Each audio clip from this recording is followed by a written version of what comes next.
신도시 상가 투자로 노후를 대비할 수 있을까요? 분양상가를 잘만 받는다면 건물주까지는 아니라도 편안한 노후를 보낼 수 있다고 하는데 어떻게 생각하시나요?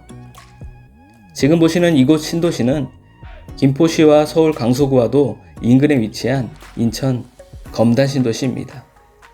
초대형 복합 문화공간인 넥스트엘이 위치한 중심부로 아직까지 상가들이 꾸준히 공급되고 있고 웬만한 서울 상급지보다도 비싼 가격의 상가들이 분양되고 있습니다.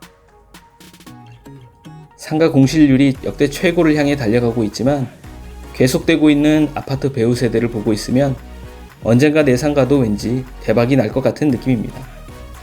신도시 상가 투자에 관심 있는 분들이라면 영상을 끝까지 시청해 보시길 바랍니다. 영상 시청 전 구독과 좋아요 부탁드립니다. 그럼 바로 시작하겠습니다. 최근 인천 검단 신도시 10평에서 12평 점포 한 칸의 분양 가격은 6억에서 7억 수준으로 평당 5천만원 정도에 분양되고 있습니다.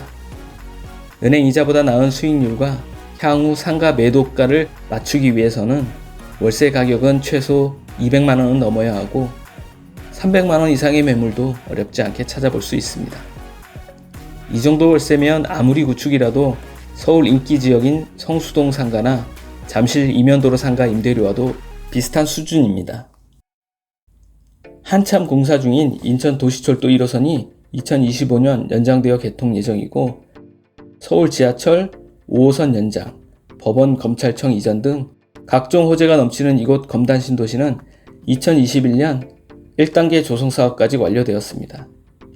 2단계, 3단계까지 모두 완공 시 7만 5천 세대 약 20만 명이 입주하게 되는 신도시입니다.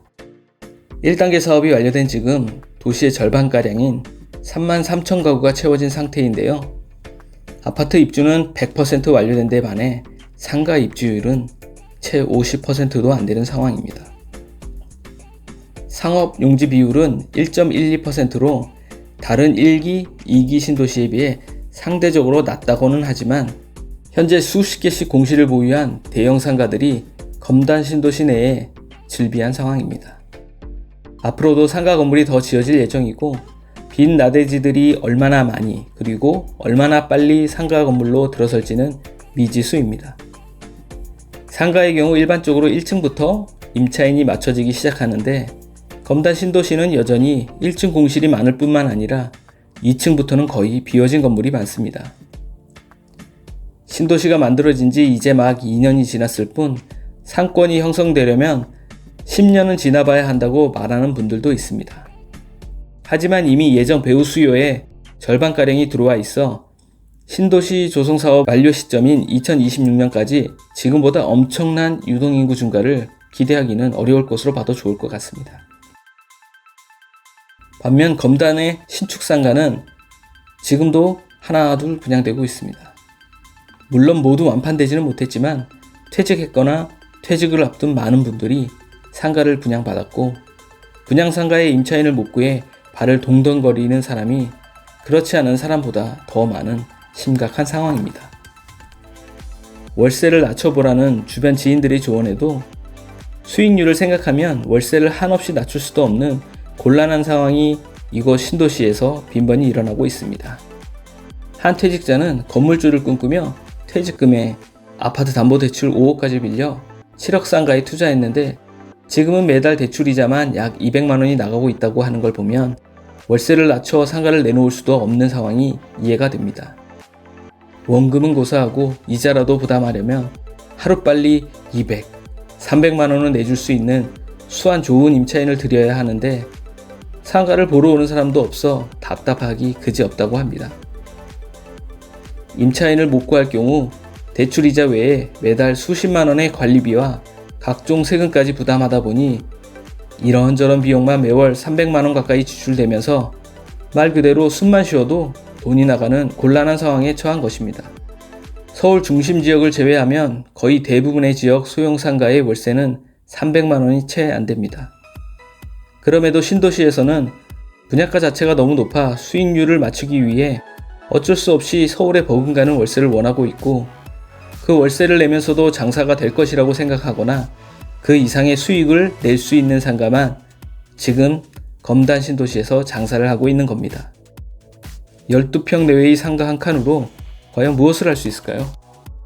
마음 같아서는 약국, 병원을 입점시키고 싶지만 실제로는 김밥집, 치킨집, 미용실 정도의 소규모 사업장 정도 가능할 겁니다. 과연 이런 업장이 월세 300만원씩 내면서 수익을 가져갈 수 있을까요? 세입자 입장에서도 월세 300은 결코 만만치 않은 고정비입니다. 이제 막 조성된 신도시에서 배우 수요도 부족한데 과연 수익을 가져갈 수 있을 정도로 장사가 될지는 모르겠습니다. 더욱이 우려되는 점은 현재 일부 수익을 유지하고 있는 상가들도 공실로 비어있는 상가들이 하나 둘 유사업종으로 채워지면 수익률을 유지하기가 점점 더 어려워지는 악순환의 상황에 놓일 수 있는 점입니다. 지금도 분양 중인 상가들이 많은 걸 보면 그만큼 많은 상가들이 아직도 팔리지 않고 있습니다. 교통호재, 공공기관 이전과 같은 달콤한 이슈와 확정 수익 보장 등 분양만 받으면 부자가 될 수 있을 것 같은 생각에 빠질 정도의 투자 성공 포인트를 소개하며 사람들에게 투자를 권유하고 있는 것이죠. 하지만 이런 호재들이 실현된다고 해서 과연 검단 신도시로 사람들이 유입될 수 있느냐는 의문입니다.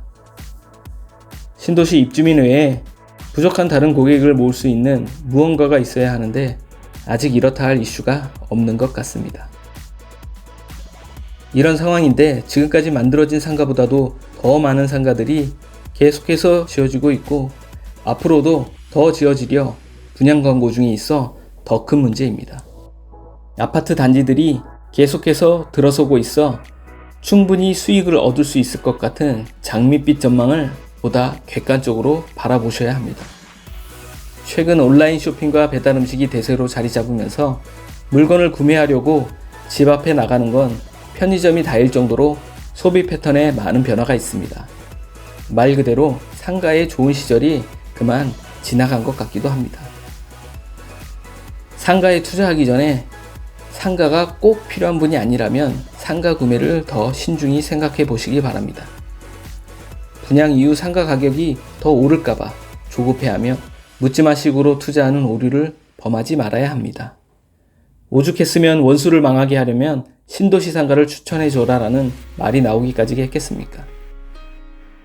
신도시 상가의 경우 오히려 분양 이후의 가격이 더 합리적이 될 수 있지 않을까요? 과밀 상태인 상가들이 일정 기간이 지난 후 한번 쏟아져 나온다면 모르긴 몰라도 분명 분양가 이하에도 내게 필요한 상가를 구매할 수 있을 겁니다. 아마 그때쯤은 돼야 상권이 어느 정도 형성된 상태일 수 있어 조급해하지 마시기 바랍니다. 지금까지 신도시 상가에 대해 이야기해 보았습니다. 여러분의 의견을 댓글로 남겨주세요. 오늘 영상이 도움이 되셨다면 구독과 좋아요 부탁드립니다. 끝까지 시청해주셔서 감사합니다. 나를 위한 투자 세상 부지컬이었습니다.